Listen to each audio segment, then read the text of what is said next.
नमस्कार दोस्तों, TNC bullet series में आपका हार्दिक स्वागत और अभिनंदन है। मैं अर्जुन सर आज आपके लिए टॉपिक ले आया हूँ कोलोस्टोमी एंड कोलोस्टोमी केयर।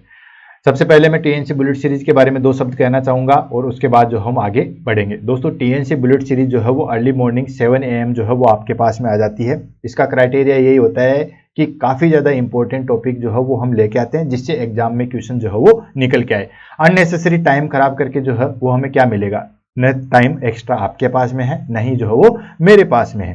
तो हम ऐसा टॉपिक लेके आएंगे जो हमारे लिए जो है वो बेनिफिशियल है। तो दोस्तों, ये हमारे पास में रोज एक नया टॉपिक होता है और 1 जनवरी से हमने शुरू किया था और 31 दिसंबर तक जो है हमारे पास जो है वो क्लासेस चलेगी, यानी कि पूरे 365 जो है वो क्लासेस हम कंप्लीट करेंगे। हर क्लास जो है वो इम्पोर्टेंट होती है जिसके अंदर हम पूरी डिटेल से जो है वो उसके बारे में पढ़ते हैं। छोटी क्लास समझ के ये मत समझ लेना है कि बिल्कुल छोटी क्लास होगी, इसमें इंपॉर्टेंट चीज़ें नहीं होगी, ऐसा बिल्कुल नहीं है दोस्तों। इसमें हम सारी इंपॉर्टेंट चीज़ों को जो है वो इंक्लूड करते हैं। बहुत सारे बच्चे कमेंट करते हैं और आपके कमेंट से ही जो है मुझे मोटिवेशन मिलता है और नए टॉपिक जो है वो बनाने की एनर्जी मिलती है। कुछ टॉपिक आपके द्वारा भी बताए जाते हैं, कुछ जो है मैं एग्जाम की दृष्टि से जो है वो सेलेक्ट करता हूँ। लेकिन दोस्तों, आप कंटिन्यूस मेरे साथ रहिए और हाँ, इनके नोट्स जो है वो जरूर बनाइए, क्योंकि नोट्स बनाओगे तो हमारे पास में पूरे 365 टॉपिक जो है वो कंप्लीट हो जाएंगे और मुझे नहीं लगता कि उनके बाद नर्सिंग या मेडिकल साइंस में हमारे पास में कोई चीज़ रह जाएगी या कोई भी एग्जाम ऐसी होगी जिसको हम क्रैक नहीं कर सकते। ऐसा बिल्कुल भी जो है वो नहीं होगा। आप बस मेरे साथ साथ जो है वो चलते रहिए। एक दिन में जो है वो पहाड़ नहीं लांगा जा सकता, लेकिन स्टेप बाय स्टेप, सीढ़ियां दर सीढ़ियां चलने से जो है वो बड़े से बड़े पहाड़ की चोटी पे जो है वो पहुंचा जा सकता है। ये आपको जो है वो पता है। तो दोस्तों, इसी कड़ी में जो है वो चलते हैं और आगे जो है वो बढ़ते हैं। इसमें हम पढ़ेंगे, सबसे पहले हम कोलोस्टोमी पढ़ेंगे और उसके बाद हम कोलोस्टोमी केयर पढ़ेंगे। ये टॉपिक इसलिए हार्ड हो जाता है क्योंकि कॉलेज में या कोई भी टीचर जो है वो इसके ऊपर जो है वो डिस्कस ज़्यादा नहीं करता है। ठीक है, कोलोस्टोमी बोल दिया तो एक नाम से ही जो है वो इसको कंप्लीट करते हैं, जबकि ऐसा नहीं है दोस्तों।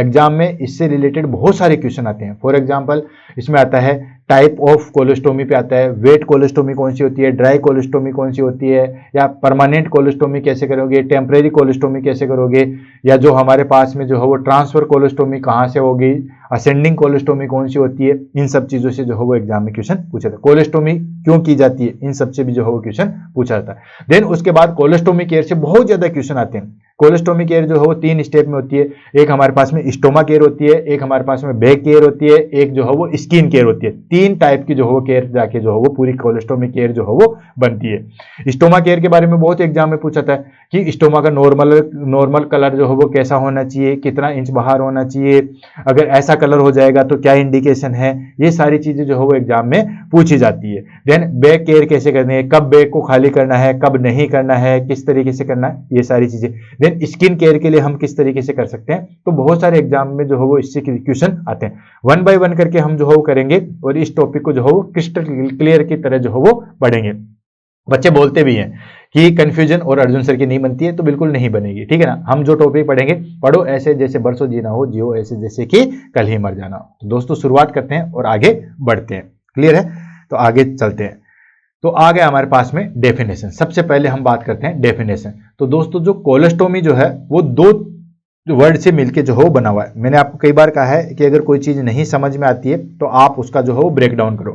कोलो और ओस्टोमी, ठीक है, यानी कि कोलो बना है कोलन से और ओस्टोमी बना है कट करके जो ओपनिंग बना दी जाती है। ठीक है, आपको पता है ओस्टोमी जो है वो कट करके ओपनिंग बना दी जाती है, उसको बोलते हैं दोस्तों ओस्टोमी। तो कोलोस्टोमी हो गया हमारे पास में कि कट करके, कोलन को कट करके जो है वो ओपनिंग बना दी जाएगी। अब कोलन कहाँ है, आपको पता है एब्डोमेन में है। तो एब्डोमेन जो है वहां पे कोलन को कट करके एब्डोमिनल वॉल के थ्रू उस कोलन को बाहर निकाल दिया जाता है, या उस स्टोमा को, जो कोलन हमने काटी, और जो कोलन हमने काटी जो ओपनिंग है ना, उसको बोलते हैं स्टोमा। ठीक है, तो बार बार जिक्र होगा स्टोमा का, तो आपको ये पता होना चाहिए कि स्टोमा जो है वो क्या चीज है। तो जो कोलन हमने काटी, तो जो कोलन का मुंह है जो कि एब्डोमेन से हम बाहर निकाल रहे हैं, उसको हम बोलते हैं दोस्तों स्टोमा। तो कोलन को कट करके ओपनिंग बना के एब्डोमिनल वॉल को हटा के उसको बाहर निकाल दिया जाता है, उसको हम क्या बोलते हैं दोस्तों, कोलोस्टोमी बोलते हैं। और आपको यह भी पता है कि कोलोस्टोमी या कोलन जो है वो किसका पार्ट है, लार्ज इंटेस्टाइन का पार्ट है। ठीक है, तो पहले डेफिनेशन पढ़ लेते हैं, देन उसके बाद आगे बढ़ते हैं। एक colostomy is a surgical procedure. ठीक है, कोलोस्टोमी क्या है, एक सर्जिकल प्रोसीजर है, that create an opening of stoma in the abdominal wall. मैंने बताया ना स्टोमा, स्टोमा क्या था कि जो हमारे पास में इंटेस्टाइन का जो वॉल कट की थी, और इंटेस्टाइन में भी कौन सी, लार्ज इंटेस्टाइन, और लार्ज इंटेस्टाइन में भी कौन सा दोस्तों, कोलन वाला पार्ट। तो जो कोलन वाला पार्ट जो है वो ओपनिंग करके एब्डोमिनल वॉल से बाहर निकलता by bringing a part of the colon large intestine on the surface, यानी कि कोलन का जो है वो पार्ट करके, लार्ज इंटेस्टाइन के कोलन का पार्ट करके एब्डोमिनल वॉल से बाहर निकाल दिया था, उस स्टोमा को बाहर छोड़ दिया था, उसको बोलते हैं दोस्तों कोलोस्टोमी। क्लियर है? देखो ये हो गया हमारे पास में कोलोस्टोमी। ये यहाँ पे देख रहे हो असेंडिंग कोलन, और ये हमारे पास में ट्रांसफर कोलन। आप सिंपल ये याद रख लो अभी तक कि जो हमारे पास में कोलन है उसका पार्ट बना दिया, और ये जो पार्ट बाहर निकला इसको हमने क्या बोला दोस्तों, स्टोमा, जो कि मैंने आपको बता दिया था। याद रखना क्योंकि बार बार जो है वो स्टोमा का जिक्र आएगा। आपको बताइए कि ये डाइजेस्टिव सिस्टम का पार्ट है। सबसे पहले मुंह आ जाता है, देन इसोफेगस आ जाती है, देन यहाँ पे स्टोमक आ जाता है। स्टोमक के बाद में जो हो स्मॉल इंटेस्टाइन चालू हो जाती है। स्मॉल इंटेस्टाइन के 3 पार्ट होते हैं, डुडेनम, जेजुनम एंड इलियम। ठीक है, ये 3 पार्ट खत्म होने के बाद जो है वो लार्ज इंटेस्टाइन आ जाती है। लार्ज इंटेस्टाइन के 2 पार्ट है, एक सीकम, ये वाला पार्ट जो है वो सीकम होता है, उसके बाद जो है वो कोलन चालू हो जाती है। और कोलन जो है वो अकॉर्डिंग टू डायरेक्शन जो है वो 4 टाइप की होती है। कौन सी? कोलन यूं जाती है, इसको हम बोलते हैं असेंडिंग कोलन। देन उसके बाद ये हो गया हमारे पास में ट्रांसवर्स कोलन, फिर नीचे चली जाती है, उसको हम बोलते हैं दोस्तों दैट इज डिसेंडिंग कोलन, और लास्ट में चली जाती है, उसको हम बोलते हैं सिग्मोइड कोलन। अभी हमारे पास में इमेज आएगी, उसमें हम अच्छे तरीके से जो है वो देख सकते हो। ये देखो, ये हमारे पास में डाइजेस्टिव सिस्टम का जो है वो डायग्राम है। ये इसोफेगस, देन उसके बाद जो है वो हमारे पास में स्टोमक आ गया, स्टोमक के बाद में ये हमारे पास स्मॉल इंटेस्टाइन, और ये आ गया हमारे पास में लार्ज इंटेस्टाइन के पार्ट में। तो लार्ज इंटेस्टाइन के पार्ट जो है वो कितने होते हैं? 2 होते हैं। कौन सा? एक होता है सीकम और एक होता है कोलन। ठीक है, एक हो गया सीकम और दूसरा होता है दोस्तों कोलन। कोलन के जो है वो फिर से जो है वो 4 पार्ट होते हैं। कौन कौन से? ऊपर की साइड में बच रही है, इसको बोलते हैं असेंडिंग कोलन। फिर ये इस तरीके से आ जाते हैं ट्रांसवर्स, इसको बोलते हैं ट्रांसफर कोलन। उसके बाद ये नीचे की साइड में चली जाती है, इसको हमने बोला दोस्तों डिसेंडिंग कोलन। ठीक है, और उसके बाद एक एस शेप बना लेती है, इसको हम बोलते हैं सिग्मोइड कोलन, और ये आ गया हमारे पास में दोस्तों रेक्टम सबसे नीचे। क्लियर है? तो इस तरीके से इसकी ओपनिंग के भी जो है वो हमारे पास में इसी के बेस पे जो है वो टाइप होंगे। It is performed to divert stool from the intestine when normal passage through the rectum is not possible due to medical condition or injury। यानी कि ये कब परफॉर्म की जाती है?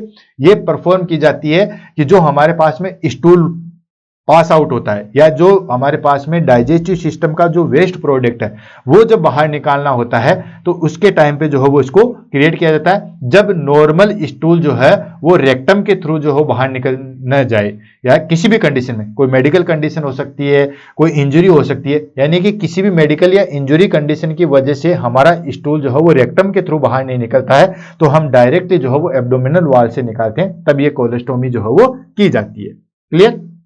चलो आगे बढ़ते हैं। हमारे पास में इंडिकेशन ऑफ कोलोस्टोमी, यानी कि कोलोस्टोमी जो है वो क्यों की जाती है, क्या इंडिकेशन है, मतलब क्या ऐसी जरूरत आ गई जिसकी वजह से जो है हम कोलोस्टोमी कर रहे हैं। तो हमारे पास में जो है वो यहाँ पे टोटल 7 जो है वो इंडिकेशन आती है, जिसको हम 1 बाय 1 करके जो है वो पढ़ते हैं। सबसे पहले आ गया हमारे पास में कैंसर, कोलोरेक्टल कैंसर हो गया या एनल कैंसर हो गया। जब कैंसर हो जाता है तो उसकी वजह से वहां पे ट्यूमर बन जाएगा, या हो सकता है वहां पे ऑब्स्ट्रक्शन बन जाए, जिसकी वजह से स्टूल जो है वो पास आउट नहीं होगा।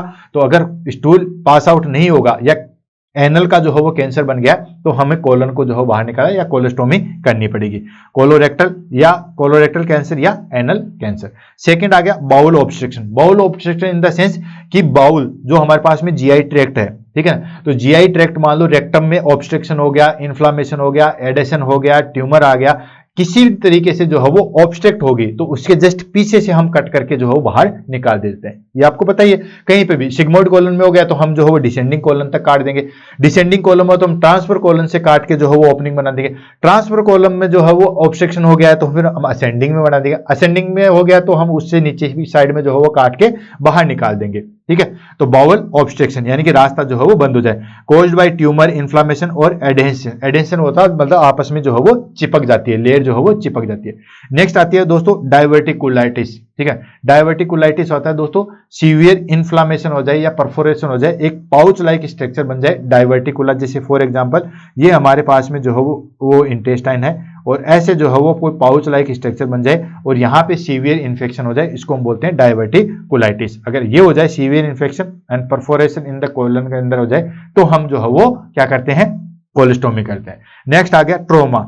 कोई भी ऐसी इंजरी हो जाए या हम कहें कि जैसे एक्सीडेंट हो जाए, ब्लड ट्रॉमा हो जाए, जिसकी वजह से हमारे पास में एब्डोमेन या रेक्टम वाला पार्ट जो है वो डैमेज हो जाए, क्रश हो जाए, तो उस कंडीशन में हम जो है कोलोस्टोमी करते हैं। इंजरी टू द एब्डोमेन और रेक्टम। नेक्स्ट आ गया इन्फ्लामेटरी बाउल डिजीज। ठीक है, आपने देखा होगा इन्फ्लामेटरी बाउल डिजीज, हमने जो हो आगे पढ़ेंगे भी। इन्फ्लामेटरी कॉन्स डिजीज होती है या अल्सरेटिव कोलाइटिस होती है, ये जो है वो मेन हमारे पास में इंटेस्टाइन की जो है वो मेन इन्फ्लामेटरी डिजीज होती है। इस कंडीशन में भी हम जो है वो कोलोस्टोमी करते हैं, क्योंकि जब तक कोलोस्टोमी नहीं करोगे तब तक उस पार्ट को जो है वो रिकवर या ठीक नहीं किया जाता।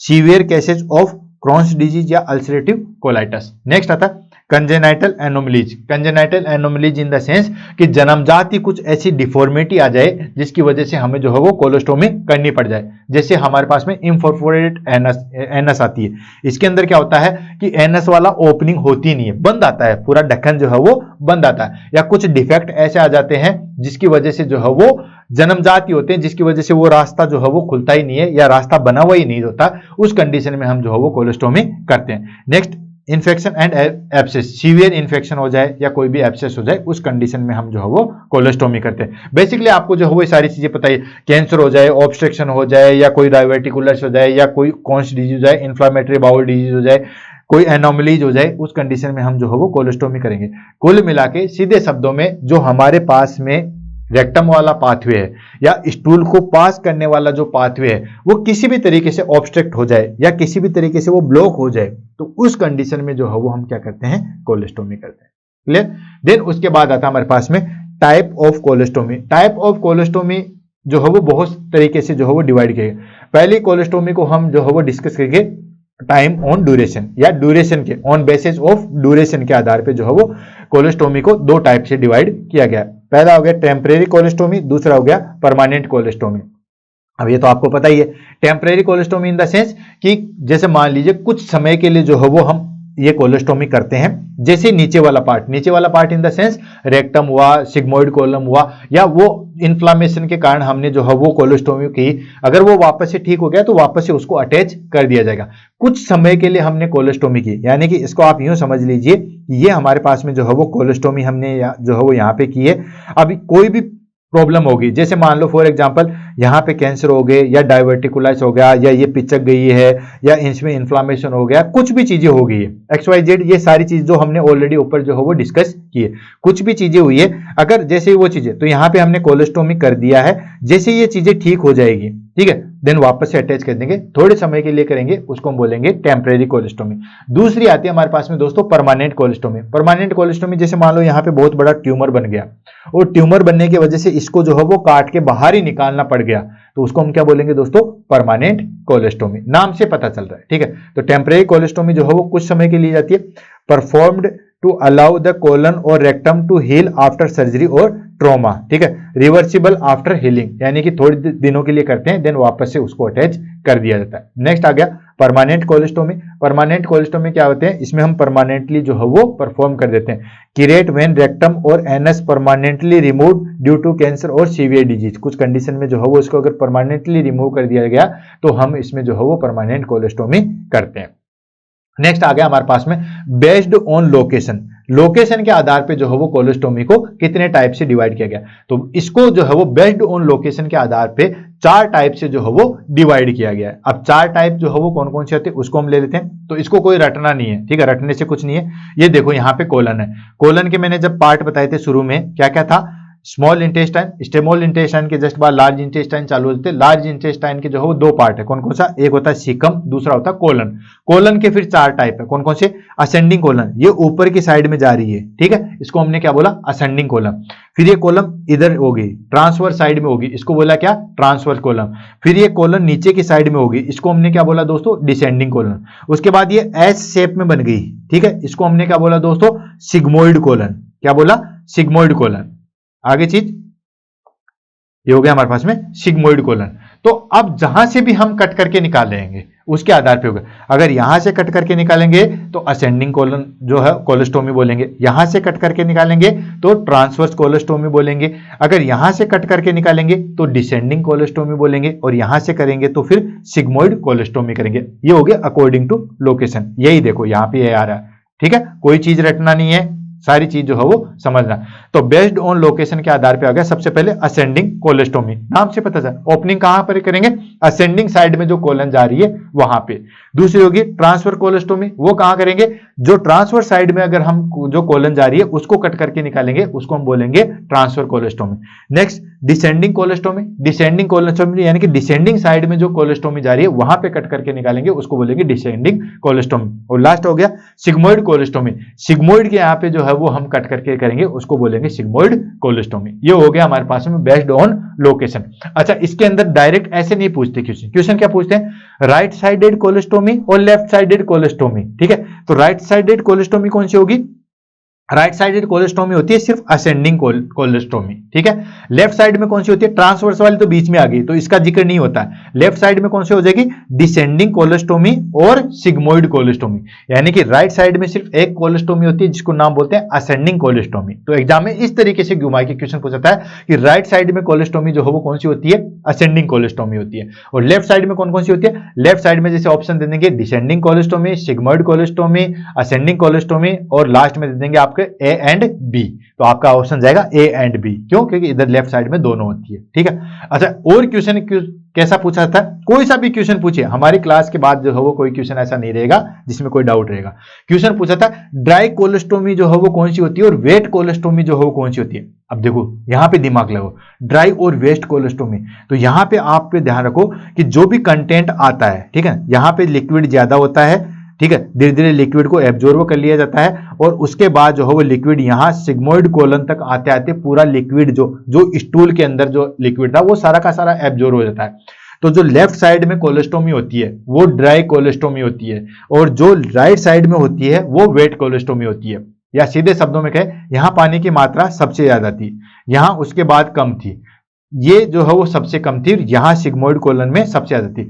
तो सबसे वेट कोलेस्टोमी ये एक नंबर है, असेंडिंग कोलेस्टोमी। उसके बाद जो है वो ट्रांसफर कोलेस्टोमी उससे कम है, कम वेट है, ठीक है, वेट मतलब गीली। तीसरे नंबर की जो है वो हो गया हमारे पास में डिसेंडिंग कोलेस्टोमी, वो उससे कम वेट है यानी कि ड्राई होगी, और सबसे ज्यादा ड्राई कोलेस्टोमी कौन सी होती है, सिग्मोइड कोलेस्टोमी होती है। तो अब एग्जाम में कहीं से भी आ जाए, कंसेप्ट क्लियर रखोगे तो एग्जाम में कहीं से भी कोई क्वेश्चन आ जाए कोई चीज की दिक्कत नहीं आएगी। अब आपसे चाहे टेम्परेरी परमानेंट पूछे या लोकेशन पे पूछे या लेफ्ट एंड राइट पूछे या ड्राई एंड वेट पूछे, आपका क्वेश्चन गलत नहीं होगा। क्लियर, नेक्स्ट चलते हैं हमारे पास में, ये होगी कोलेस्टोमी और कोलेस्टोमी के टाइप। नेक्स्ट आ गया कोलेस्टोमी केयर, कि कोलेस्टोमी की जो है वो केयर किस तरीके से की जाती है। तो कोलेस्टोमी की केयर जो है वो 3 स्टेज में की जाती है। ऐसा नहीं है जैसे आई केयर कर दी एक बार हो गया, या फिर जो है वो ईयर केयर कर दी, ऐसा नहीं है, ठीक है, ओरल केयर कर दी, ऐसा नहीं है। यहाँ पे 3 केयर कौन कौन सी, स्टोमा केयर अलग होती है, बैक केयर अलग होती है और स्किन केयर जो है वो अलग होती है। अब 1 बाय 1 करके जो है वो हम पढ़ते हैं। स्टोमा केयर, स्टोमा आपको पता है स्टोमा कौन सा था, जो इंटेस्टाइन को कट करके या कोलम को कट करके जो बाहर ओपनिंग निकाली थी उसको बोले हमने स्टोमा। स्टोमा केयर कैसे करेंगे, सबसे पहले अपीयरेंस की बात करेंगे, सबसे ज्यादा क्वेश्चन जो है वो इसी में आएगा। हेल्दी स्टोमा कैसे होगा दोस्तों, पिंक और रेड कलर का होगा, मोइस्ट होगा और स्लाइटली प्रोट्रूडिंग होगा। प्रोट्रूडिंग इन द सेंस बाहर निकला हुआ होगा, थोड़ा सा उभरा हुआ, उसको बोलते हैं प्रोट्रूडिंग। ठीक है, जैसे हम बाजू को उलट लेते हैं वो हो गया प्रोट्रूडिंग। ठीक है, तो बिल्कुल पिंक होगा या रेड होगा और मोइस्ट होगा, ये चीज ध्यान रखना। एग्जाम में ये क्वेश्चन बहुत बहुत बहुत बार आया हुआ है। लोगों को लगता है कि पिंक या रेड तो मतलब ब्लीडिंग की निशानी होगी, जी नहीं दोस्तों, स्टोमा हमेशा पिंक और रेड कलर का ही होगा। बच्चे यहां पे गलती जो है वो कर देते हैं। एबनॉर्मलिटी कब हो जाएगी, जब पेल होगा। ठीक है, बच्चे सोचते हैं कि पेल होगा तो ये नॉर्मल है, जी नहीं दोस्तों, पेल या डार्क या ड्राई स्टोमा जो है वो हमारे पास में जो है वो एबनॉर्मलिटी की निशानी है। बहुत बार क्वेश्चन जो है वो इनसे पूछा गया है, तो इस क्लास के बाद यहां से कोई भी क्वेश्चन गलत नहीं होना चाहिए, वरना बात ठीक नहीं रहेगी। हेल्थी स्टोमा पिंक रेड होगा, मोइस्ट होगा, और एबनॉर्मल स्टोमा अगर पेल है, ब्लू है, डार्क है, ड्राई है, तो ये एबनॉर्मल स्टोमा की जो है वो निशानी है।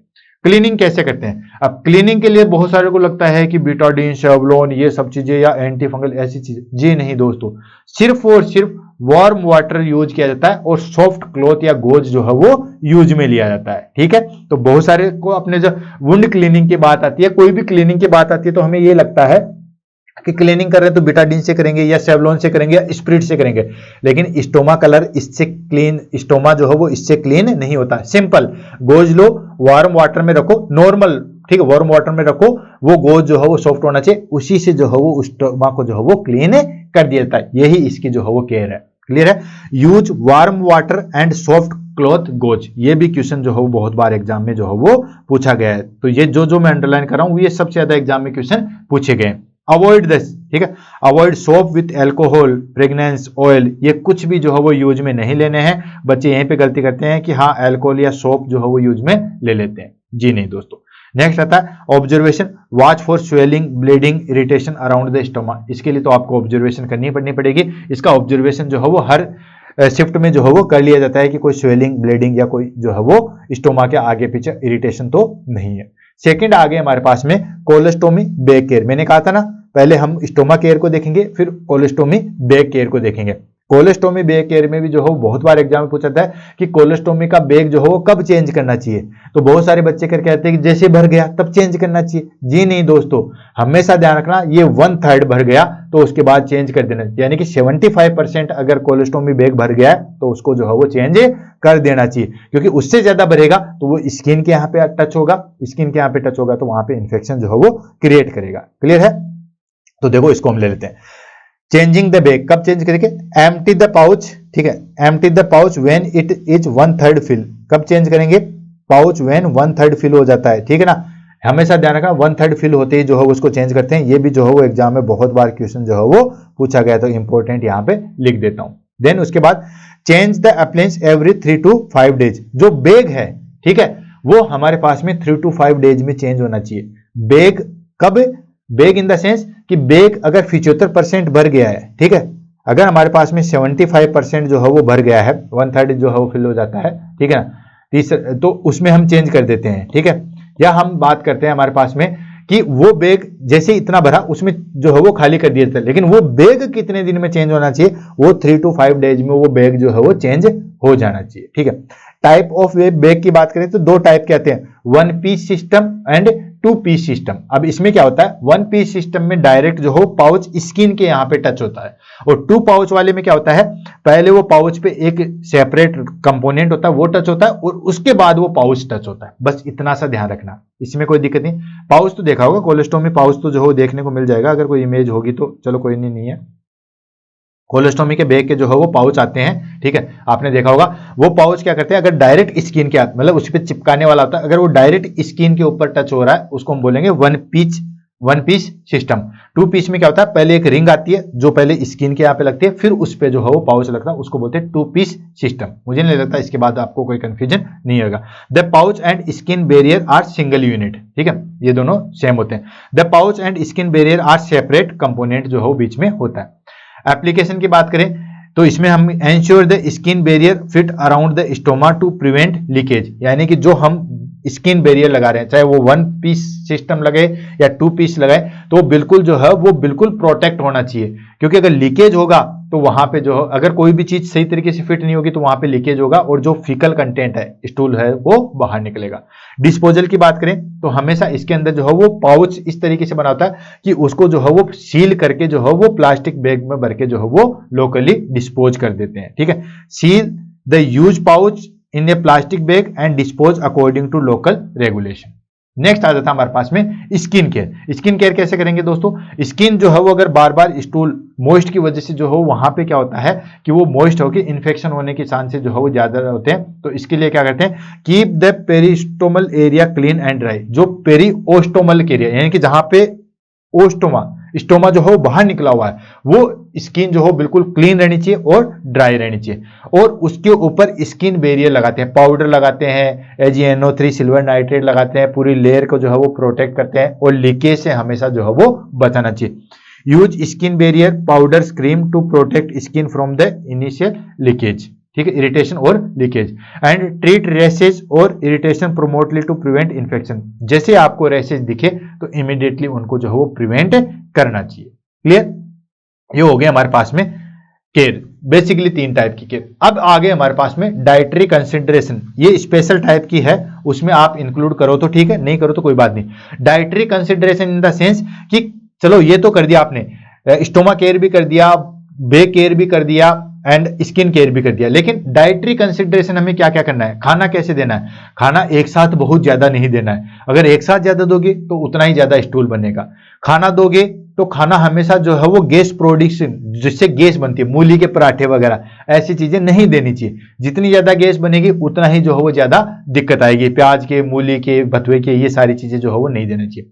इनिशियली जो है वो आप हाई फाइबर फूड नहीं दे सकते, इनिशियली, बाद में आप दे सकते हो। ये भी एग्जाम में काफी ज्यादा जो है वो क्वेश्चन आया। कोई भी स्पाइसी फूड जो है वो नहीं देना चाहिए।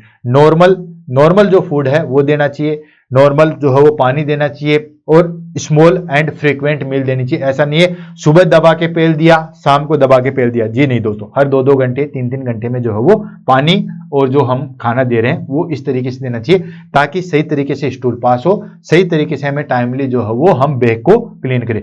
पता चले हम बैग क्लीन करके चले गए कि हाँ अभी तक तो अभी क्लीन किया है, और उसी टाइम पे अगर खाना ज्यादा खाया थोड़ी देर बाद स्टूल पास कर देगा तो बैग तुरंत भर जाएगा, आप किसी दूसरे काम में लगे हुए हो, तो ऐसा नहीं होना चाहिए। ठीक है, तो क्या क्या कंसिडरेशन रखना चाहिए? ईट स्मॉल एंड फ्रीक्वेंट मील, ठीक है, स्मॉल एंड फ्रीक्वेंट मील जो है वो लेनी चाहिए। अवॉइड टू फूड, कौन कौन से फूड को जो है वो अवॉइड करनी चाहिए? गैस प्रोड्यूसिंग फूड, मैंने आपको बताया था, बीन्स है, कैबेज है, ओनियंस है, ये चीजें जो है वो नहीं खानी चाहिए, क्योंकि ज्यादा गैस बनेगी, ज्यादा दिक्कत आएगी। High fibre foods initial stage में, नट्स है, सीड्स है, पॉपकॉर्न है, इनिशियल स्टेज में नहीं देनी चाहिए, बाद में आप जो है वो दे सकते हो। तो ये भी चीजें जो है वो ध्यान में रखना, क्योंकि एग्जाम में इनसे भी जो है बहुत बार क्वेश्चन जो है वो पूछा गया था। ये सारी लाइनें जो है वो इंपॉर्टेंट है, जो कि मैं आपको बता रहा हूं। देन उसके बाद आता है हमारे पास में क्रिस्पी एंड स्पाइसी फूड जो है वो अवॉइड करनी चाहिए, क्योंकि इरिटेशन करते हैं बाउल में। एनकरेज, किस चीज के लिए एनकरेज करना चाहिए? Hydration, at least 8 to 10 glass of water per day, यानी कि प्रॉपर जो है वो पानी पीना चाहिए। Well cooked vegetables and low residual food जो है वो अप्लाई करना चाहिए। ये चीजें करोगे तो आपके लिए जो है वो बेनिफिशियल है। क्लियर?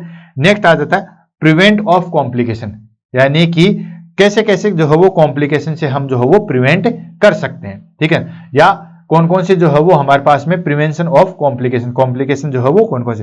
पहला ब्लॉकेज, आपको बताइए कि वहां पे जो है वो ब्लॉकेज आ जाएगा, तो उसकी वजह से इंक्लूडिंग क्रैम्पिंग होगी, ब्लोटिंग होगी, और स्टूल जो है वो प्रिवेंट, मतलब जो भी कॉम्प्लिकेशन होगी उसको किस तरीके से प्रिवेंट जो है वो किया जाता है। अब कॉम्प्लिकेशन कौन कौन सी हो सकती है?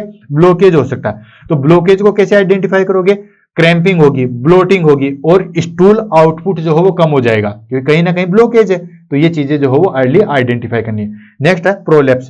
प्रोलैप्स का मतलब क्या होता है दोस्तों? प्रोलैप्स इन द सेंस कि इनर टू आउटर, जैसे हम शर्ट वगैरह खोलते हैं तो अंदर वाली चीजें जो है वो शर्ट के बाहर निकल जाती है, यानी कि उल्टा शर्ट हो जाता है, उसको हम बोलते हैं प्रोलैप्स। जैसे वेजाइना अंदर है वो बाहर निकल गई, वो हो गई हमारे पास में प्रोलैप्स। ठीक है, तो इसके लिए हम क्या करते हैं? ठीक है, ये बेसिकली जो है वो stoma produce more than usually, stoma जो है वो बेसिकली जो है वो प्रोलैप्स होता है।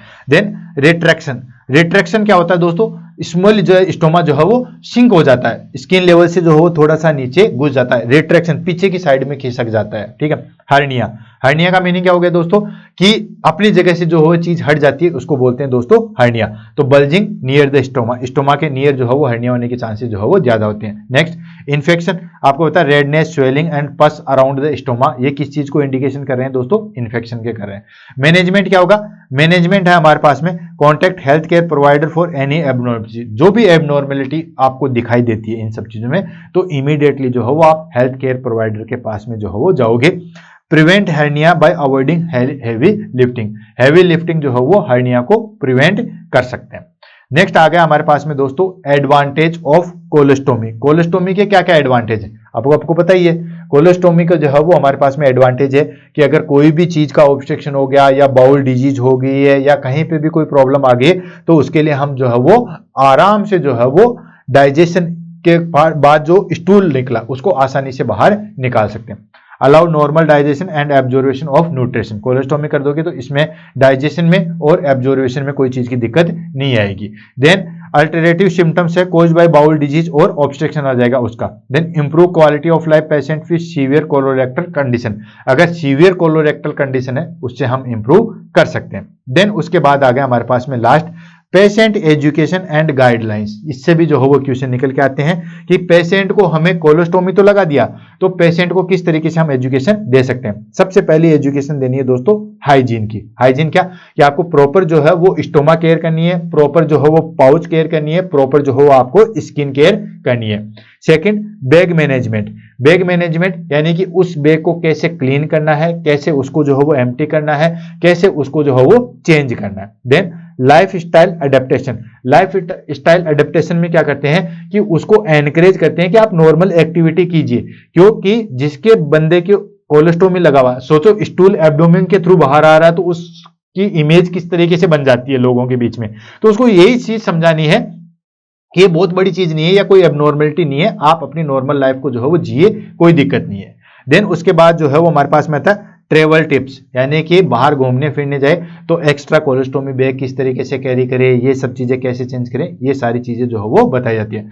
एंड देन उसके बाद व्हेन टू सीक हेल्प, इसमें हम क्या करते हैं कि जो भी हमारे पास में कब आपको हेल्प लेनी है, इन्फेक्शन पे, ब्लॉकेज पे या एबनॉर्मल स्टोमा हो, तब आपको जो है वो इमीडिएटली जो है वो कॉन्टेक्ट करना है। क्लियर है दोस्तों? तो दोस्तों आज की क्लास जो है वो यहीं खत्म होती है। आई होप ये क्लास आपको जो है वो अच्छी लगी होगी। इसी तरीके से आप कमेंट करिए आपको नेक्स्ट क्लास कौन सी पढ़नी है, उसके बारे में बताइए, और जो क्लास हम कर रहे हैं उसके बारे में 2 शब्द कहिए। दोस्तों इसी के साथ आज की क्लास का समापन करते हैं। नेक्स्ट क्लास में नए वीडियो के साथ मिलेंगे, तब तक all the best, have a nice day, thank you so much.